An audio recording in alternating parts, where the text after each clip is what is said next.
Counsel Robert Mueller to take over the Russian collusion and obstruction investigation. Joining us now in studio, Kenneth Del Vecchio, Republican strategist and former prosecutor.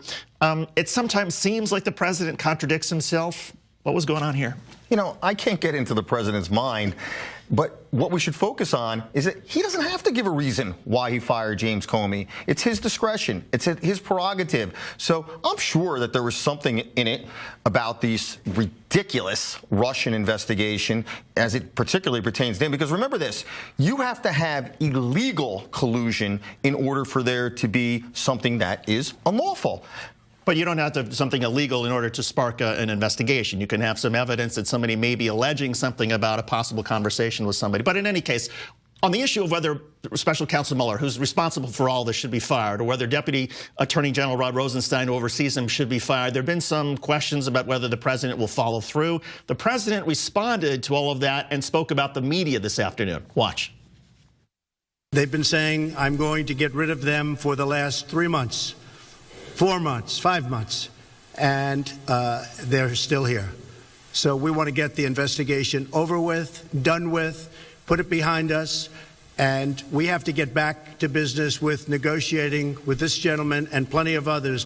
He was talking about the Japanese prime minister. But do you agree with President Trump that Robert Mueller should not be fired? You know, President Trump also has a prerogative and a right to fire him. All this talk about that there could be a bill passed through the Senate and the House that's going to send it for judicial review, no way.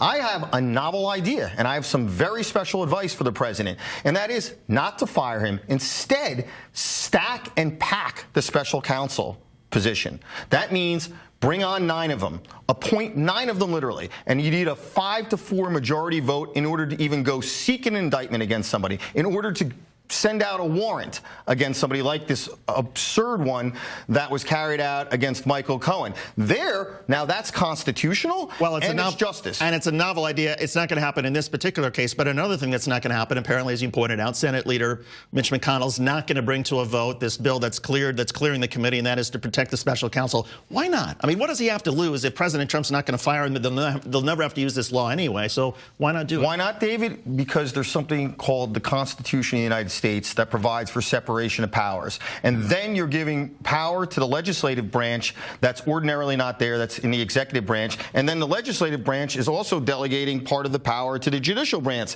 Now you have 2 branches that are subterfuging one branch. There's a reason why that each branch has special duties and powers.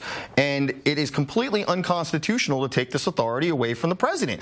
If they don't like what the president does, then they have another constitutional power. They could try to impeach him, which is also something that's ridiculous. I'll give you credit because I think the constitutional argument is perhaps the most logical and defensible. Some of these other arguments about, oh, you don't want to poke President Trump with this seems nonsense. I agree with you on that, too. Now, Stormy Daniels. The president mentioned Stormy Daniels in a tweet. Is it wise for the president to keep, I don't know, feeding this? I mean, why not just sort of let her speak and sort of let the media die out over this? Why should he?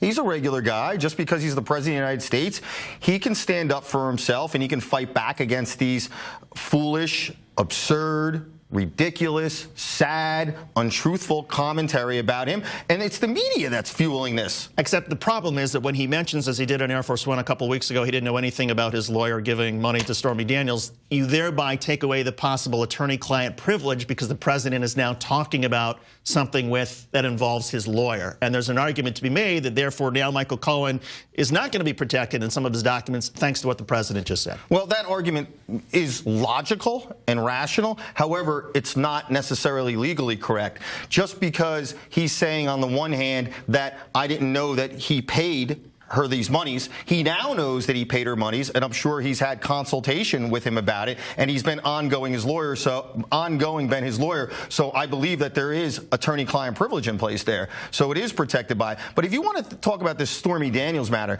do you know how weak that case is? That entire case is rooted in this attorney that represents her, who claims to be some kind of intellect, but he's clearly not, saying that, you know, he didn't sign the agreement. No, I agree. It's nonsense.